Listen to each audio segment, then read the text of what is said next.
right, everyone, welcome back into another NFL DFS video. My name is Polzin with 9 to 5 Sports. Going to be breaking down the Week 15 ownership fades and finds is what I'm calling them. This is going to be the ownership leverage video, same as it always has been. I'm just trying to trim it down a little bit, get it quicker, faster, more actionable information for you guys. So if you enjoy the coverage, make sure to give a like and subscribe. So looking at it right now, I did want to point out Rhamondre Stevenson that he's currently under owned. Now, yes, that is because he most likely will sit this week or he could be limited. If he's active, I think that we are playing him, okay? And if he is active, I do think his ownership will be lower than it should be because some people are going to be scared, okay? If he's active, he probably still will play about 90% of the snaps, okay? And he's still going to get involved in the passing game.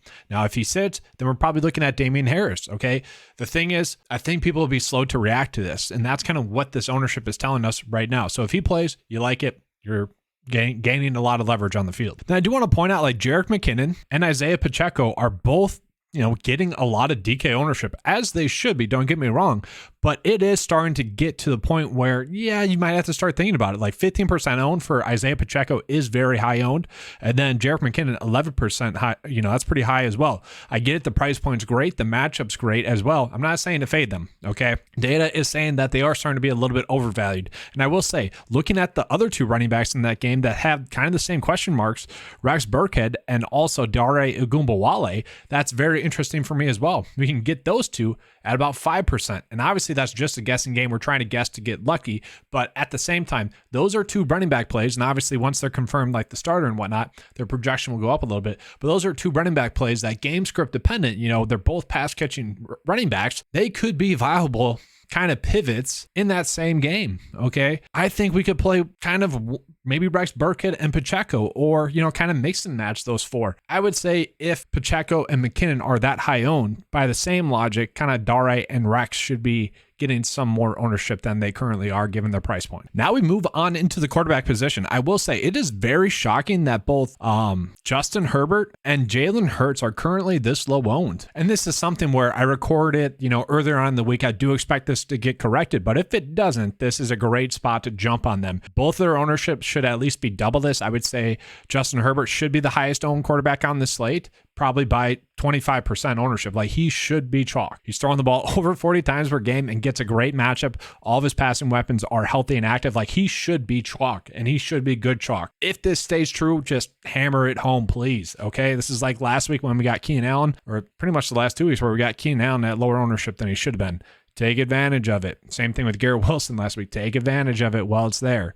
Jalen Hurts, in that great matchup against Chicago, yes, he's the second highest owned quarterback on the slate, but also should be higher owned. You look at Patrick Mahomes being higher owned than him and Justin Herbert. That's a little strange to me, given the matchup with Houston, a matchup in which quarterbacks struggle DFS-wise because it's just a run-happy game, And then looking at Dak, yes, I love Dak in stacks. Okay, but that's the only way I'm going out of my way to play him is if I'm trying to stack that game. So he's also a little bit too high owned for me. By that same logic, I would say Mike White would be under owned because he is someone that I like in stacks, and that game is super easy to stack, the Jets and Detroit game, especially with the Jets side of it. So, a possible spot to gain some leverage on the field with Mike White. And once again, it does seem like the receiver position is going to be the position in which we can find the biggest edge on this slate. Starting with Keenan Allen, once again, I would say he is too low owned, especially compared to some of the other players around him, like CeeDee Lamb's higher owned than him. Strange. Chris Olave only 1% lower owned than him. Strange. Jamar Chase 17% projected owned. I would say Keenan Allen should be that.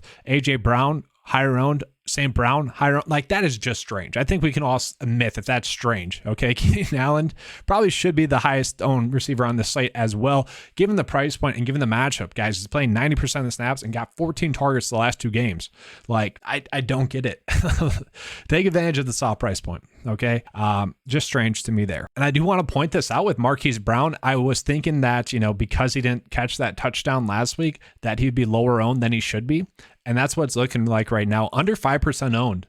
You can get a guy that could easily break the slate at 5% owned at a very cheap price point at 5.5. Yes, the matchup's a little bit difficult. And yes, they're going to have a backup quarterback. I don't really care. Colt McCoy looked good enough. Marquise Brown's going to be on the field 90% of the time and is going to get around, let's just say 7 targets as a floor. We will absolutely take that. And heck, if he had scored that touchdown, I don't think we'd even be thinking twice about it. Like, that is a great price point for a guy that could easily break the slate. I do want to point out Devonta Smith as well. I feel like he is slightly over-owned on this slate, okay? Just given the fact that Dallas Goedert could be back. And so if Dallas Goedert's back, I would say yes, Devonta Smith is currently over-owned at 10% projected own. It does depend on that. If Dallas Goedert is ruled out, then Smith is at a great ownership there. Okay, that's really what it's predicated on for me. So right now, as it sits, I'm expecting Dallas Goedert to be healthy and active, thus Devonta Smith currently overowned. Then I do want to point out Jacoby Myers and also Nelson Agholor. Starting with Jacoby Myers, obviously he would be the receiver that steps up into the receiver number 1 role. If he's healthy and active, you know, this would be way too cheap for him in a pretty solid matchup, a matchup that you want to chase. 4.7 for a guy that will be on the field 75% of the time,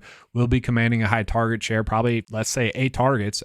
I'd be 8 cheap targets. Now, let's say if he's ruled out, then we just need to take advantage of Nelson Agholor again. He was someone that, you know, was strangely underowned on the showdown slate Monday night, I believe that was, because it was pretty kind of clear and obvious that he would be the receiver that was the receiver number 1 in that offense, filling in for Jacoby Myers in that Jacoby Myers role. You know, I'm kind of expecting Myers to sit. So if we can get Nelson Agholor at 1, a great value price point, 2, playing 90% of the snaps, and let's just say 75 to play it safe, getting, let's just say 6 targets, like that is very cheap. And add the fact that he's low owned and gets a great matchup, that to me is going to be highly appealing. And then just taking a peek at ownership, Travis Kelce, one of the most under-owned players on the slate. Yet again, go figure. It seems like every single week Travis Kelce is lower owned than he should be. It's a great positional advantage. You could easily take advantage of that. Dallas Goedert, like I said, I think he will be healthy and active. We got to wait on that. He'd be someone you could gain some leverage on the field. I will be going in a lot on Dalton Schultz. Maybe he gets a little bit too chalky, but for now, I think he's going to be a great play. And then that's the thing. Tight ends don't typically get too chalky, okay? It's typically spread out. But that's all I have for you guys for this video. Hopefully you guys enjoyed it. Hopefully you guys got some actionable information, some information that you can use when you're making your lineup choices. Thanks for watching, guys, and as always, let's keep cashing.